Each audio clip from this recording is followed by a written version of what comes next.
যদি কাল কিয়ামতের মাঠে আল্লাহ পাক যদি আমাকে জিজ্ঞাসা করে নাই, হে আবু বকর, তোমার শরীরে মাথা দিয়ে, তোমার জাঙে মাথা দিয়ে আমার নবী ঘুমিয়েছিল, আর তাই তুমি সেই দিন আমার নবীর ঘুমটাকে ভেঙে দিয়েছো, এই কথা যদি কাল কিয়ামতের মাঠে যদি আল্লাহ পাক আমাকে জিজ্ঞাসা করে নাই, তাহলে আমি কি করতে পারি? আমি হয়তো সেই দিন আল্লাহ পাক রব্বুল আলামিনের কাছে জবাবদেহি করতে পারবো না। তার জন্য আমি আজকে এই ঘুমটা ভাঙাই না। হযরত আবু বকর রাদিয়াল্লাহু তাআলা আনহুর এই কথাটা দেখেন, যেহেতু আল্লাহর রাসূল সাল্লাল্লাহু আলাইহি ওয়াসাল্লাম বলেছেন, লা ইউমিনু আহাদুকুম হাত্তা কুনা কে ভালোবেসেছিলেন, নিজের জান চাইতে নিজের জান চলে যাচ্ছে, নিজের জান শেষ হয়ে যাবে, সেটাকে পরোয়া করে না। কিভাবে আল্লাহ রাসূল সাল্লাল্লাহু আলাইহি সাল্লাম শান্তিতে থাকবে, তার ঘুমটা হবে, সেটাই আল্লাহর হযরত আবু বকর রাদিয়াল্লাহু তাআলা আনহুর সেটাই চেষ্টা। তাহলে এই হাদিস দ্বারা আমরা কি বুঝতে পারলাম? যে হযরত আবু বকর রাদিয়াল্লাহু তাআলা আনহু এমন ভাবে আল্লাহ রাসূল সাল্লাল্লাহু আলাইহি ওয়াসাল্লামকে নিজের জান চাইতে ভালোবেসেছিলেন। কিন্তু অনেক লম্বা ঘটনা, সময় শেষ হয়ে গিয়েছে, তাই আমি এখান থেকে আমার বক্তব্য ইতি করছি। ওয়ামা আলাইনা ইল্লাল বালাগ। আসসালামু আলাইকুম ওয়া রাহমাতুল্লাহি ওয়া বারাকাতুহু। এতক্ষণ আপনারা এই তাজপুর মাদ্রাসার প্রধান শিক্ষকের মুখ থেকে কোরআন ও হাদিসের মূল্যবান আশিকে রাসূল, মুহাব্বতে রাসূল সম্পর্কে আলোচনা শুনছিলেন। এখন এই মাদ্রাসার আরেকজন শিক্ষক জনাব মাওলানা সাইদুল ইসলাম সাহেবকে সময় দিচ্ছি। আমাদের বহিরাগত বক্তা আনিসুর রহমান সাহেব এসে উপস্থিত হয়ে গেছেন। এই 10-15 মিনিটের মধ্যেই আপনাদের সম্মুখে আমাদের এদিক ওদিক ছোটাছুটি না করে, যারা জালসা শুনতে এসেছেন বাইরে থেকে, তিনারাও এদিক ওদিক ছোটাছুটি না করে, দোকানে আড্ডাবাজি না করে, দোকানে বসে না থেকে কোরআন ও হাদিসের আলোচনা শোনার জন্য জালসার মাহফিলে এসে যান। আর একটি কথা, খাওয়ার ব্যবস্থা শুরু হয়ে গেছে। যিনারা দাওয়াত কার্ড পেয়েছেন, দাওয়াত কার্ড নিয়ে খাওয়ার মাহফিলে যে খাওয়া দাওয়া করে নিতে পারেন। আর ডেলিগেটের কুপন দেওয়া হচ্ছে পাম্পের পশ্চিম সাইডে, সেখানে যে কুপন সংগ্রহ করে খাওয়া দাওয়া করতে পারেন। খাওয়া দাওয়ার শেষে আপনারা এদিক ওদিক ঘোরাফেরা না করে জালসার মাহফিলে এসে বসুন। আসসালামু আলাইকুম ওয়া রাহমাতুল্লাহ।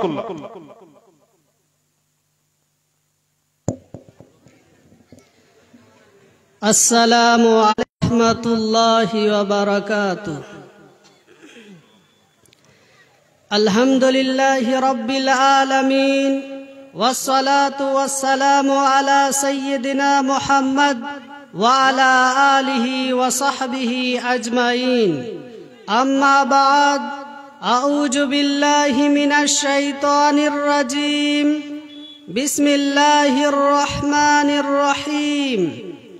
وأقيموا الصلاة ولا تكونوا من المشركين. وقال النبي الكريم صلى الله عليه وسلم في الحديث المبارك عن أنس رضي الله عنه قال: قال رسول الله صلى الله عليه وسلم: أول ما يحاسب به العبد يوم القيامة الصلاة، فإن صلحت صلح له وإن فسدت فسد له سائر عمله। উপস্থিত মঞ্চের শ্রোতাবিন্দু ভাই সকল ও আমার সামনে বসে থাকা শ্রদ্ধেয় সভাপতি সাহেব, প্রশংসা মাত্রই এক আল্লাহ রব্বুল আলামিনের জন্য, যেই মহান রব্বুল আলামিন আমাদেরকে অক্লান্ত পরিশ্রমের মাধ্যমে আজকে একটা সুবর্ণ সুযোগ অর্থাৎ মাহফিল বানানোর তৌফিক দিয়েছেন। তাই সকলে পড়ি আলহামদুলিল্লাহ। তিনার পরে আমাদের ধর্মের গুরু, কর্মের নেতা, সঠিক পথের দিশারি নবী মুহাম্মদুর রাসূলুল্লাহ সাল্লাল্লাহু আলাইহি ওয়াসাল্লামের প্রতি শত কোটি দুরূদ ও সালাম বর্ষিত হোক। আল্লাহুম্মা সাল্লি আলাইহি বারিক ওয়া সাল্লিম। আমি আপনাদের সম্মুখে আজকে অনেক লম্বা বিষয় নিয়ে এসেছিলাম, কিন্তু সময় সংক্ষিপ্ত থাকার কারণে যে কয়টা বলতে পারি। রমজান আসার পূর্বে আমাদেরকে 10টি জিনিস অবশ্যই জেনে নিতে হবে। যেহেতু আমরা কিছুদিন অর্থাৎ অতি তাড়াতাড়ি রমজান মাসে পদার্পণ করতে চলেছি, আর আমি আপনাদের সম্মুখে আজকে যেই বিষয় নিয়ে আলোচনা করব সেটা হবে এই যে 10টি আমল, এই 10টি আমলের মধ্যে কোনো একটা আমলের সাথে যদি আপনি জড়িয়ে থাকেন, আপনার যদি পাহাড় সমপরিমাণ নেকি থাকে, তথাপি আপনাকে জাহান্নামে যেতে হবে। শুনে একটু অবাক লাগবে, পাহাড় সমপরিমাণ নেকি, তারপরেও আবার জাহান্নামে যাওয়া লাগবে, কারণটা কি? আল্লাহ রাব্বুল আলামিন কোরআন মাজিদের মধ্যে বলছেন, ওয়াল্লাযীনা ইউতুনা মা আতাও ওয়া কুলুবুহুম ওয়াজিলাহ, তারা যা দান করার তা দান করে প্রস্ত হৃদয়ে। আপনি হয়তো বুঝতে পারলেন কিনা, আল্লাহ বলছেন তারা যা দান করার দান করে, তারপরেও তারা ভয় ভীতি পায়। অবাক লাগছে এই আলোচনা বা এই আয়াত শোনার পরে।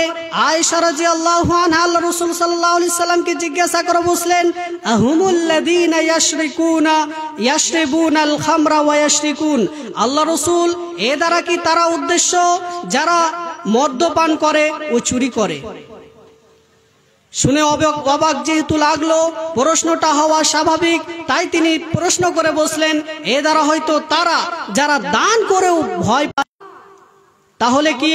ওয়ালাকিন্নাহুমুল্লাযীনা ইয়াসুমুনা ওয়া ইউসাল্লুনা ওয়া ইয়াতাসাদ্দাকুন, এ দ্বারা হচ্ছে তারা যারা কি করে, রোজা রাখে, নামাজ পড়ে, সাদকা খায়রাত করে, তারপরেও তারা ভয় পায় আল্লাহ তুকবালা মিনহুম, তারপরেও তারা ভয় পায় হয়তো তার ইবাদত কবুল হয় না। আপনি নামাজ পড়ে, আপনি কোনো একটা কল্যাণকর কাজ করে আপনি অহংকারী হয়ে ভাবছেন আমি জান্নাতের সার্টিফিকেট পেয়ে গেছি। যারা মুমিন ব্যক্তি হবে তারা সৎ আমল করার পরেও ভয় পাবে যে আমার এই ইবাদত আল্লাহর কাছে কবুল হয়েছে কিনা। আরো একটা ঘটনা আপনাকে বলি, আল্লাহর পক্ষ থেকে ইব্রাহিম আলাইহিস সালাম আদেশ প্রাপ্ত, কাবা ঘর নির্মাণ করো। কথা বুঝে যাবেন, আমার কথা যদি একটা ছেড়ে যান তাহলে বুঝতে পারবেন না। আদেশ হচ্ছে আল্লাহর পক্ষ থেকে ইব্রাহিম আলাইহিস সালামকে কাবা ঘর নির্মাণ করো। সাথে আছে ইসমাইল আলাইহিস সালাম, তিনিও নবী। আদেশ আল্লাহর কাছ থেকে, যিনি কাজ করছেন তিনি হচ্ছেন আল্লাহর প্রিয় বন্ধু। সাথে যিনি আছেন তিনিও আল্লাহর আরেক নবী। কাজ করছে তারপরেও তারা ভয় পাচ্ছে, এবং ভয় পাচ্ছে আর আল্লাহকে বলছে, রব্বানা তাকাব্বাল মিন্না ইন্নাকা আনতাস সামিউল আলিম, হে আমাদের প্রভু তুমি আমাদের এই কাজকে কবুল করো, নিশ্চয় তুমি শ্রবণকারী। আমল করলেই হবে না, আপনার আমলটা হতে হবে আল্লাহ এবং আল্লাহর রসুলের দেখানো পদ্ধতি অনুযায়ী।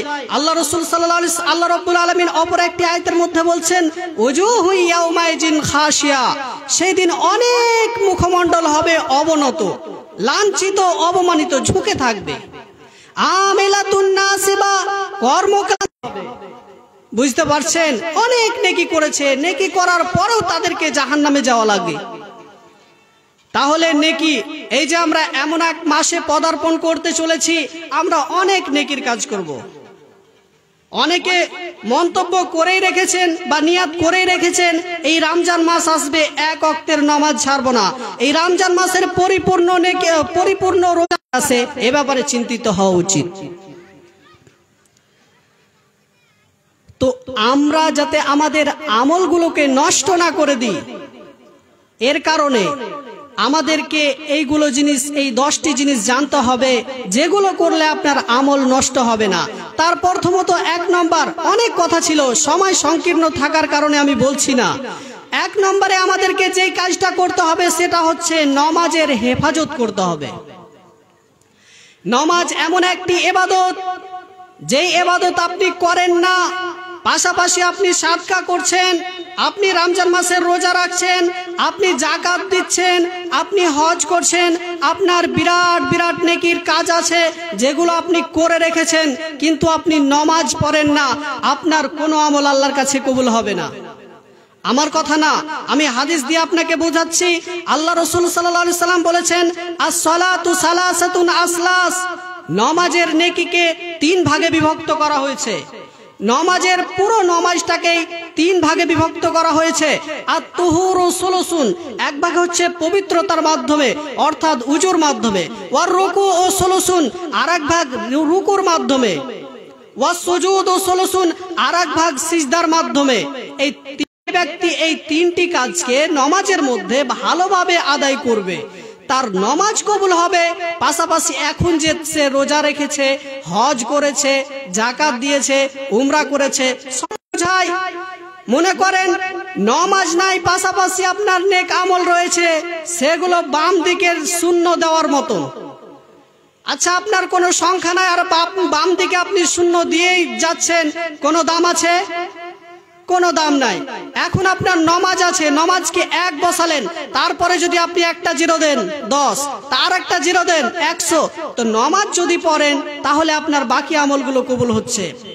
তো আল্লাহ রাসূল সাল্লাল্লাহু আলাইহি সাল্লাম তার পরক্ষণেই বলছেন, ওয়ামান রুদ্দাত আলাইহি সালাতু রুদ্দা আলাইহি শায়রু আমালি, যে ব্যক্তির নমাজ অগ্রহণীয় হলো, যে ব্যক্তির নমাজ কবুল হলো না, তার কোনো আমলই কবুল হবে না। সুতরাং বুঝতে পারছেন, আপনি নমাজ পড়ছেন না, পাশাপাশি আপনি নমাজ পড়েন না, আপনার কোনো আমলের দিকে আল্লাহ রাব্বুল আলামিন দৃষ্টিপাতই করবেন না। আরেকটি হাদিস দিয়ে আপনাকে বুঝাই। আল্লাহ রাসূল সাল্লাল্লাহু আলাইহি সাল্লাম বলছেন, আন আনাস রাদিয়াল্লাহু আনহু قال قال رسول الله সাল্লাল্লাহু আলাইহি ওয়াসাল্লাম, আনাস রাদিয়াল্লাহু আনহু বর্ণনা করেন, তিনি বলছেন রাসূলুল্লাহ সাল্লাল্লাহু আলাইহি ওয়াসাল্লাম বলেছেন, আউয়ালু মা ইউহাসাবু বিহিল আবদু ইয়াউমাল কিয়ামাহ আস-সালাত, কিয়ামতের দিন মানুষকে সর্বপ্রথম নামাজ সম্পর্কে জিজ্ঞাসাবাদ করা হবে।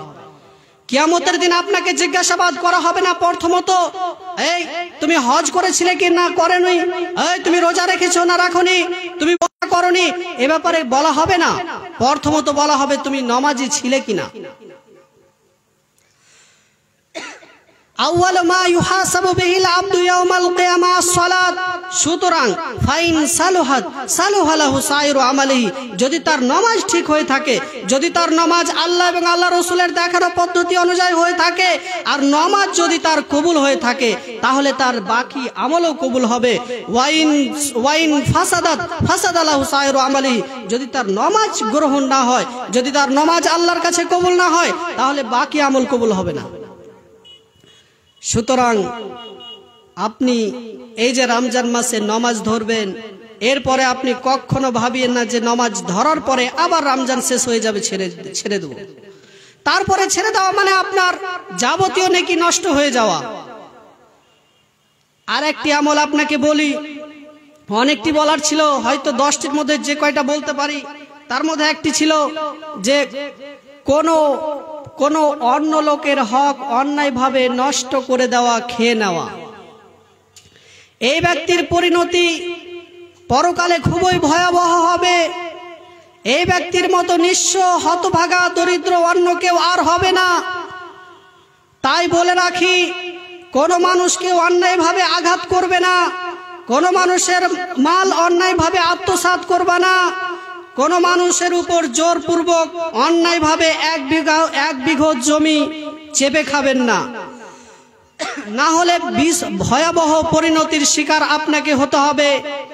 আল্লাহ রাসূল সাল্লাল্লাহু আলাইহি সাল্লাম একদা এরকম সাহাবাগণ সামনে বসে আছে, সাহাবাগণ বসে থাকা মজলিসে আল্লাহ রাসূল প্রশ্ন করে উঠলেন, আতাদরুনা মাল মুফলিস, টাকা নাই, যার কাছে পয়সা নাই, তাকেই তো আমরা নিঃস্ব হতভাগা দরিদ্র বলে থাকি।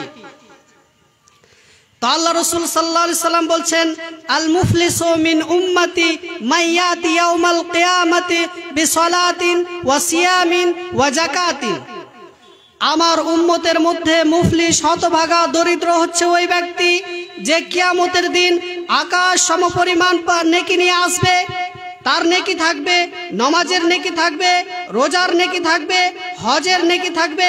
এইভাবে যাবতীয় বড় বড় আমল সে করে রেখেছে, অর্থাৎ তার আমল থাকবে আকাশ ছোঁয়া। তবে এর সাথে সাথে তার খারাপ দিক রয়েছে, ওয়ায়াতিকাদ সাতামা হাজা, এর সাথে সাথে সে কাউকে গালি দিয়েছে, ওয়াজারাবা হাজা, কাউকে অন্যায়ভাবে মেরেছে, ওয়াকালা মাল হাজা, কারো মাল অন্যায়ভাবে আত্মসাৎ করেছে। দেখছেন, তার তো নমাজের নেকি আছে, রোজার নেকি আছে, হজের নেকি আছে, এইভাবে বিরাট বড় বড় আমলের নেকি আছে। পাশাপাশি তার এই বদ অভ্যাস আছে যে সে মানুষের হক অন্যায়ভাবে আত্মসাৎ করেছে। কিয়ামতের দিন পরিণতি এমনটা হবে, আমিন সেই দিন বিচার দিবস পালন করবে, আর তিনি হবে মালিক ইয়াউমিদ্দিন। বিচার দিবসের একমাত্র মালিক হবে আল্লাহ। এই যে সমস্ত ব্যক্তিদের উপর অন্যায় হয়েছে, অত্যাচার হয়েছে, আল্লাহ রাব্বুল আলামিনের কাছে আসবে এবং তার বিরুদ্ধে কমপ্লেন করবে, তার বিরুদ্ধে আল্লাহর কাছে কমপ্লেন করে বলবে, আল্লাহ গো, এই ব্যক্তি আমাকে অন্যায়ভাবে মেরেছে, এই ব্যক্তি আমার অন্যায়ভাবে মাল আত্মসাৎ করেছে, এই ব্যক্তি অন্যায়ভাবে আমাকে আমার উপর জুলুম নির্যাতন চালিয়েছে। আল্লাহ রাব্বুল আলামিন সেই দিন সূক্ষ্ম থেকে সূক্ষ্ম বিচার করে দিবেন। তিনি প্রত্যেক অভিযোগকারীর অভিযোগ পূরণ করবে। ওই যে তার আকাশ সম পরিমাণ নেকি রয়েছে, তার নেকি থেকে কেটে কেটে যে সমস্ত ব্যক্তিরা অভিযোগ করবে তাদেরকে দিতেই থাকবে। এক পর্যায়ে তার আকাশ সম পরিমাণ নেকি, পাহাড় সম পরিমাণ নেকি সমস্ত শেষ হয়ে যাবে। কিন্তু এখনো অভিযোগকারীর অভিযোগ বাকি থেকেই যাবে। সমস্ত নেকি শেষ, কিন্তু এখনো অভিযোগকারী এসে বলছে, আল্লাহ আমারও তার কাছে পাওনা আছে। আল্লাহ এখন বলবে, তার তো যেহেতু নেকি নাই, এখন এই ব্যক্তি যে ব্যক্তির উপর অত্যাচার হয়েছিল সেই ব্যক্তির তো গুনাহ অবশ্যই আছে, তার গুনাহ তার ঘাড়ে চাপিয়ে দেওয়া হবে। পরের গুনার বোঝ নিয়ে সে যাবে জাহান্নামে, আর তার নেকি নিয়ে অনেক ব্যক্তি যাবে জান্নাতে। বুঝতে পারছেন? এরকম নিঃস্ব হতভাগা ব্যক্তি হতে চান? যদি হতে না চান তাহলে আপনাকে কাকুতি মিনতির সাথে কথা আপনাকে বলে যায়, কখনো কারো অন্যায়ভাবে হক মেরে খাবেন না। আল্লাহ রাসূল সাল্লাল্লাহু আলাইহি সাল্লাম একটি হাদিসের মধ্যে বলছেন, মানিকতাতা হাক্কুম রিম মুসলিমিন বিয়ামিনিহি ফাকাদ আওজাবাল্লাহু লাহুন নার, যে ব্যক্তি অন্যায়ভাবে কারো মাল আত্মসাৎ করে খাবে, ফাকাদ আওজাবাল্লাহু লাহুন নার, সে ব্যক্তির জন্য জাহান্নাম হারাম, সে ব্যক্তির জন্য জাহান্নাম ওয়াজিব হয়ে যাবে। ওয়া হাররামা আলাইহিল জান্নাহ, এবং তার জন্য জান্নাত হারাম হয়ে যাবে। প্রশ্নকারী প্রশ্ন করে বসলেন, আল্লাহ রাসূল, ওয়াইন কানা ইয়াসিরান ইয়া রাসূলুল্লাহ, আল্লাহ রাসূল সামান্য জিনিস হলেও কি, কারো সামান্য ছোট জিনিস আমি অন্যায়ভাবে আত্মসাৎ করে খেয়েছি, এরকম সামান্য জিনিস অন্যায়ভাবে আত্মসাৎ করে খেলেও কি? আল্লাহ রাসূল সাল্লাল্লাহু আলাইহি সাল্লাম বলছেন, ওয়াইন কানা আরাকান, যদিও তা বাবলা গাছের কাঁটাযুক্ত ডাল সম পরিমাণ একটা জিনিস অন্যায়ভাবে নিলেও, অর্থাৎ ক্ষুদ্র থেকে ক্ষুদ্রতম জিনিস যদি অন্যায়ভাবে কারো খেয়ে থাকেন, তাহলে এর জন্য আপনাকে জাহান্নামে যাওয়া, জান্নাত আপনার জন্য হালাল হারাম হয়ে যাবে। আপনাকে ভয় লাগে না? আপনি যে দাড়ি মেরে খাচ্ছেন, আপনি যে অন্যজনকে অন্যায়ভাবে আঘাত করছেন, আপনার দ্বারা আপনার পড়োশী কষ্টে আছে, আপনাকে ভয় লাগে না যে এর কারণে আপনাকে জাহান্নামে যাওয়া লাগবে? আর একটি আপনাদের সম্মুখে তুলে ধরবো, এরপরে আমার বক্তব্য শেষ করব। আর একটি যেটির কারণে মানুষের যাবতীয় মর্যাদা লাভ করতে পারে, আল্লাহ রাসূল সাল্লাল্লাহু আলাইহি সাল্লাম একটি হাদিসের মধ্যে বলছেন, আমি সেই ব্যক্তির জন্য জান্নাতের উচ্চতম জায়গায় একটি ঘর নির্মাণের দায়িত্ব নিচ্ছি যে ব্যক্তির ব্যবহার হচ্ছে সর্বোত্তম। ব্যবহার দিয়েই মানুষ সব চাইতে জান্নাতের উচ্চতম মর্যাদা লাভ করতে পারে। আল্লাহ রাসূল সাল্লাল্লাহু আলাইহি সাল্লামের আরেকটি হাদিস তিনি বলছেন, ইন্নাল মুমিনা লা ইউদরিকু বিহুসনি খুলুকিহি দারাজাতাস সাইমিল কায়েম, একজন মুমিন তার সচ্চরিত্রতার মাধ্যমে রাতে তাহাজ্জুদ আদায়কারী, দিনে নফল রোজা পালনকারীর সমপরিমাণ নেকি পেয়ে থাকে। সুবহানাল্লাহ। শুধুমাত্রই তার ভালো ব্যবহারের কারণেই রাতে যে ব্যক্তি তাহাজ্জুদ পড়ে পরিশ্রম করে, দিনে যে ব্যক্তি পুরো দিন না খেয়ে রোজা রাখে, এমন ব্যক্তির খারাপ ব্যবহারের কারণে তার যাবতীয় আমল নষ্ট হয়ে যায়। এটাও আমি নিজে থেকে বানিয়ে বলছি না, আল্লাহ রাসূল সাল্লাল্লাহু আলাইহি সাল্লাম বলছেন, ইন্না সুআল খুলুকি ইউফসিদুল আমালা কামা ইউফসিদুল খাল্লুল আস। নিঃসন্দেহে মন্দ আচরণ মধুকে নষ্ট করে দেয়। কথাটা বুঝতে পারলেন কিনা? নিশ্চয় মন্দ আচরণ মানুষের আমলকে অনুরূপ ভাবেই নষ্ট করে দেয়, যেমন ভাবে সিরকা অর্থাৎ ঝোল যদি মধুতে পড়ে মধু নষ্ট হয়ে যায়। আরেকটা উদাহরণ আপনাকে দিই, যদি এক ফোঁটা মূত্র পেশাব যদি দুধে পড়ে যায়, যেমন পুরো দুধটাই নষ্ট হয়ে যায়, ফেটে যায়। তুমি আমাদের সবাইকে আমল করার তৌফিক দান করো, পড়ুন আল্লাহুম্মা আমিন। আসসালামু আলাইকুম ওয়া রাহমাতুল্লাহি ওয়া বারাকাতুহু। মাশাআল্লাহ, জাযাকুমুল্লাহ আহসানাল জাযা। এতক্ষণ মাওলানা সাইদুল ইসলামের মুখ থেকে কোরআন ও হাদিসের মূল্যবান আলোচনা শুনছিলেন। মনে হচ্ছিল আপনাদের সম্মুখে এসে গেছেন, আর 5 মিনিটের মধ্যেই তিনাকে মাইকে দিব। তার আগে আপনাদের সম্মুখে তেলাওয়াত, আপনাদের সম্মুখে নাতে কালাম পড়ার জন্য হাফেজ ও কারি রেজাউল্লাহ সাহেবকে দিব। আর আমি নিজের দায়িত্ব পালন করুন, কারণ বাইরে থেকে মেহমানেরা এসেছেন, তিনাদের মেহমান নওয়াজি করতে হবে আপনাদেরকে। আপনারা না তো আপনাদেরকে বেইজ্জতি উঠাতে হবে। তাই এই গ্রামে যিনারা মেন দায়িত্বে রয়েছেন, মডেল সর্দার, তিনারা একটু সেই দিকে গুরুত্ব দেন। যিনাদেরকে যে দায়িত্ব দেওয়া হয়েছে তারা যেন নিজ নিজ দায়িত্ব পালন করেন। এখন আপনাদের সম্মুখে আসছে রেজাউল্লাহ।